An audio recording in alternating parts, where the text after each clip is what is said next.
Welcome back to Production Music Demystified with MediaTracks Music, a microcast of Music Works. Music Works is sponsored by the Musicians Union. I'm a member of the Musicians Union. It's the trade union for musicians living and or working in the UK, and it's a community of 32,000 members working to protect musicians' rights and campaigning for a fairer industry.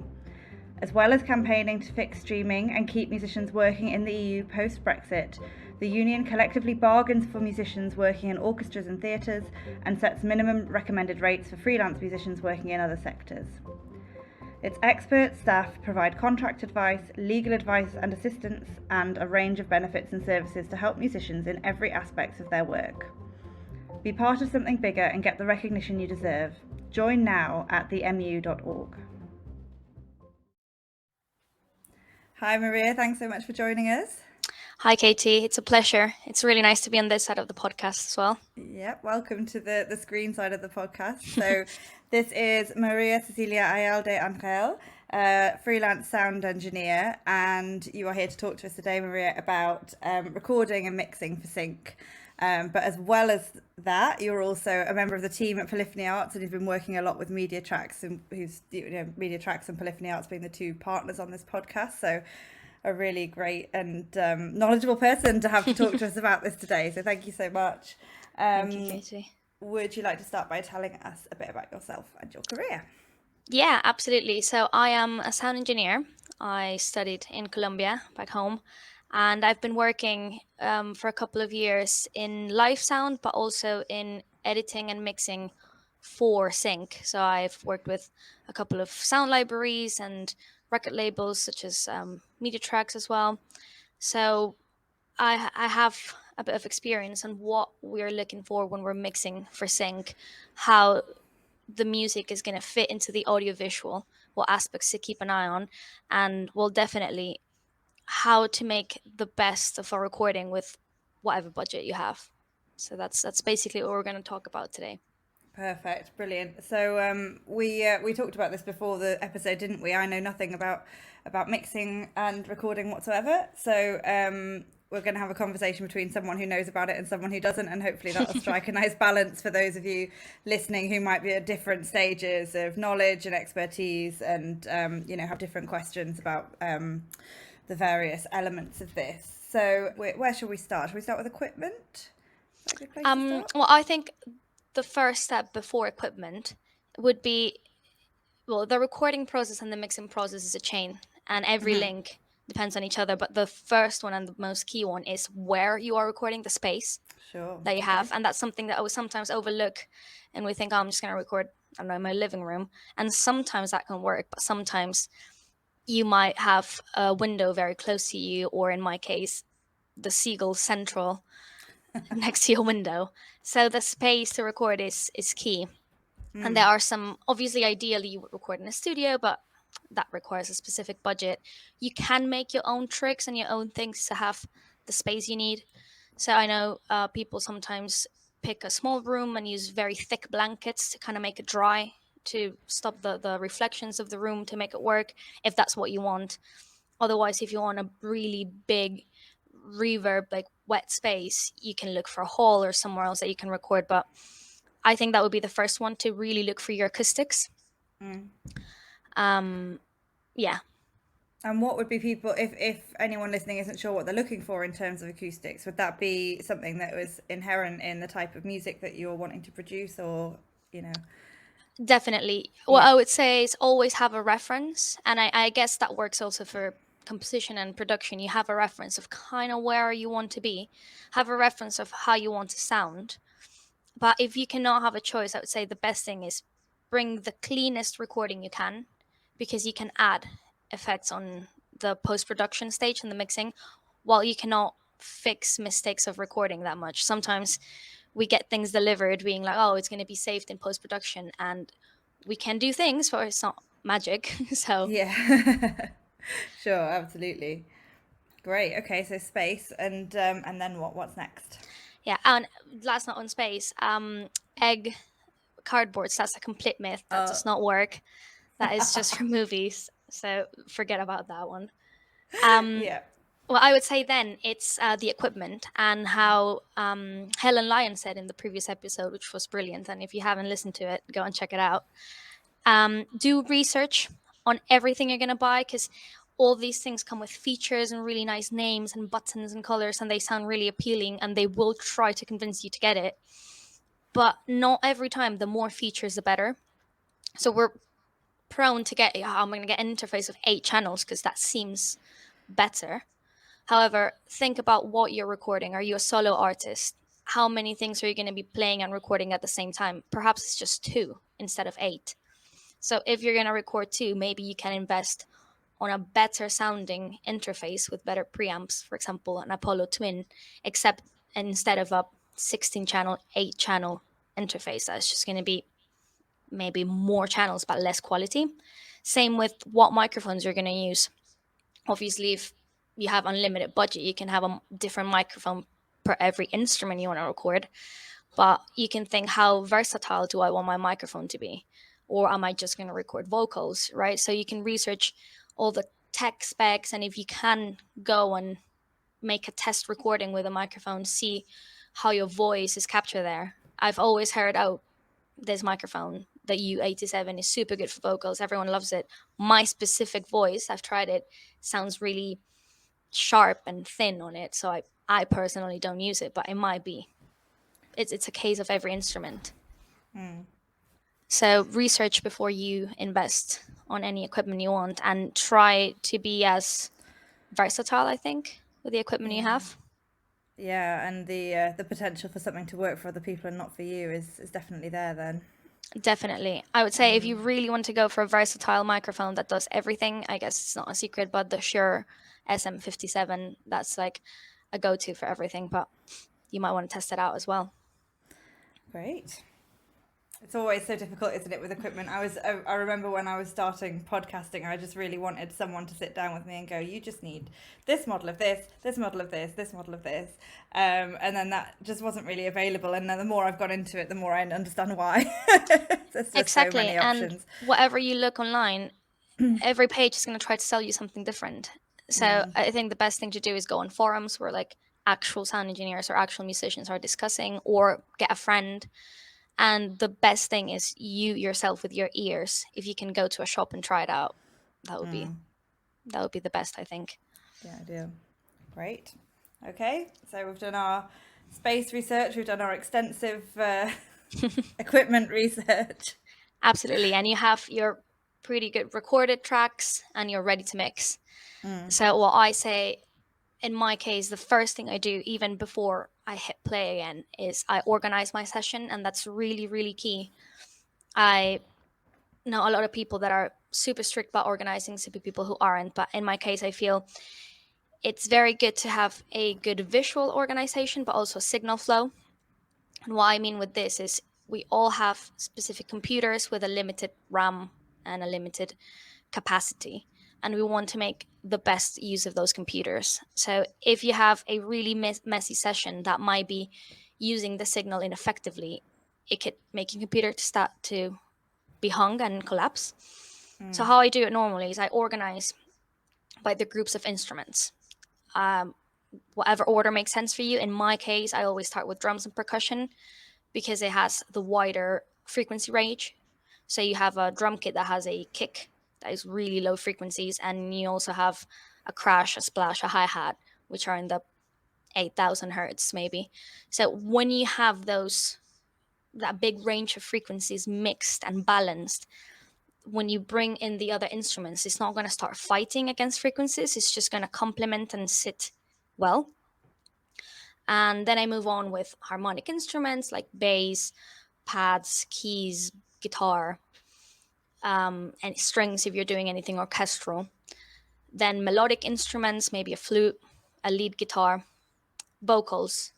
And at the very end, I have my FX tracks. Each of these groups, if you are used to mixing and if you know a bit about all the DAWs that are there, I have a subgroup for each of these groups. So all my drums are going to an aux track. that is really helpful if when you're in an advanced stage of mixing, you say, oh, now the drums are a bit too loud in the chorus, and instead of going mic by microphone, you just take the group down, or if you want to apply a general effect on your drums, whatever. And then at the very, very end, I have my FX tracks. This is very important to keep your computer alive. You don't want to put a reverb plugin on every channel, because you're going to hit play and your computer is going to crash, unless you have like a NASA level computer. So what I would recommend is pick 1 or 2 reverbs or delay or whatever effect you want to put them at the end, and send from each of the channels that you want to have reverb, send to that reverb. So I would say, I don't know, the vocals are going to have reverb, the pads are going to have reverb. Make everything run on that channel. And at the very end of your mix, have a general submain that's going to receive everything. You can have metering plugins, see how your loudness is going. If you want to put a general effect on the whole mix, a general EQ, a general compressor, if you want to print your mix, that is really important. And obviously at the very end, your master channel, that is just metering the loudness of your mix. I hope that was not too painfully technical, but that's how I would recommend. Yeah. Great. Well, that was really clear, to kind of lay it all out in that procedural way. Thank you. And so, if that's the process you go through, what's the next sort of level in terms of creating a really great mix? Well, I think that a really great mix has different components, or I would say maybe different tips to it. The first one would be always have a reference. Always, always, as a soloist or as a band, have a track or an album that you think, this is how I want to sound. Obviously, be realistic. If this album was recorded in like a massive church with beautiful natural acoustics, maybe try to look for one that is more similar to the process where you are right now. But I generally keep my reference track in my same session, so I can think, this kick is not sounding how I want it. How is it that I want it to go? How is it that I want it to sound? So I go back and I check with my ears, and okay, it's lacking this, it's having this extra. So don't feel like you have to invent something new and just make new sounds. Of course, you can have several references and make a mix, and it's not about copying an artist or copying a sound engineer. It's learning from what's been done and what's good, and really just use your ears to create a mix that is balanced. And what I mean with balanced, I mean balanced in let's say like y-axis in terms of volumes. Think of it, I always think of a sound engineer like a conductor. So you're giving the spotlight to the specific instrument. You're bringing the audience attention to a specific part of the song. You're bringing it out. So make sure that's there. Make sure that your lead guitar is not being drowned by the other instruments in its solo, for example, in terms of loudness and frequency. Don't be scared to cut frequencies to make space for other things to come in. And in an x-axis, remember, we have left and right ears. We are in stereo. So remember that things can be placed in a 180-degree stage. And another really important factor, and it's a bit of a reflection on this, is loudness. Loudness is obviously how loud we perceive the mix to be. And this has been a trend that has been very polemic in the last years.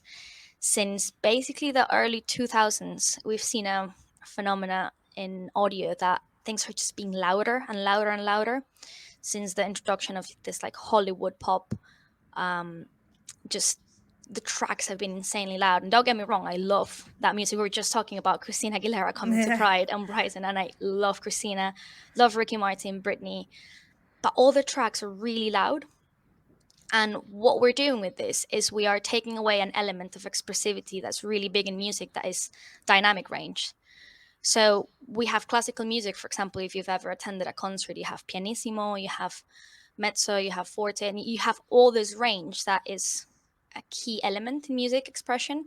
And if we're just making everything sound incredibly loud, we are just constantly playing in a triple F. We're taking a big chunk of music expressivity. And if you are interested in reading more about this from a sound perspective, I recommend you to read about The Loudness War by Bob Katz. And he's come up with this problem and a way that he offers a metering system to fight it. That's called the K system. That's what I use to mix. Keep an eye on what meters you're using when you're mixing. I use the K system, and if I'm mixing for soundtrack and orchestral, I try to mix with K20, so I have a really big range. Pop music K14, and podcast and spoken word in K12.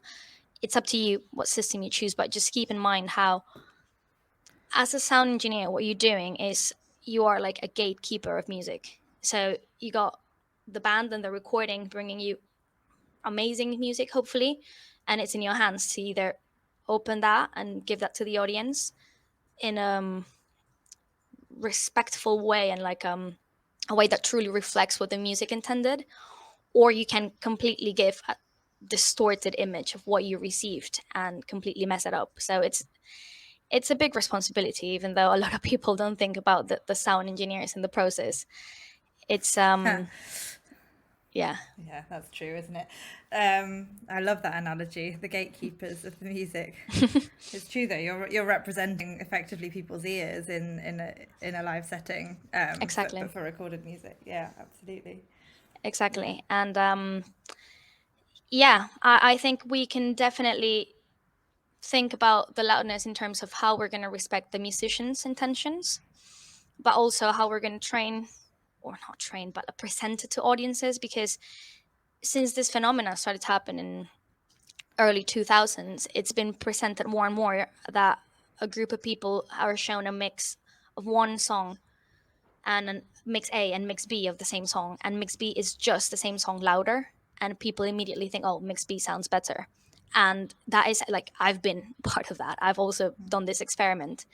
So it's good if we can be conscious as an audience of thinking louder is not always better.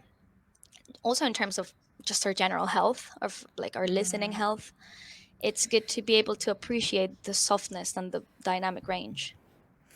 Absolutely. Thank you. That's very interesting, isn't it? The sort of hidden influence of the sound engineer, which perhaps should be less hidden.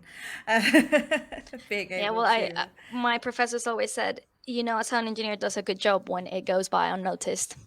Yeah, that's true. So if you watch a movie and you go, like, oh, that was kind of strange, what happened? Maybe something happened with the sound, then it didn't work. But I don't think anyone ever leaves a movie going like, wow, did you listen to those dialogues, how they were mixed? Yeah. Like, some people do. More sound people will from engineers. listening to this. Yeah, Sound absolutely. engineers going with their family. Everyone listening to this now is going to go to their next movie and be like, wow, that dialogue. Exactly. I made my mom like really get obsessed about like Foley sounds. So she was, oh my God, those steps sound really real. And I'm like, I'm so proud of you. But that's just because I put her through listening to a lot of the sessions I was mixing.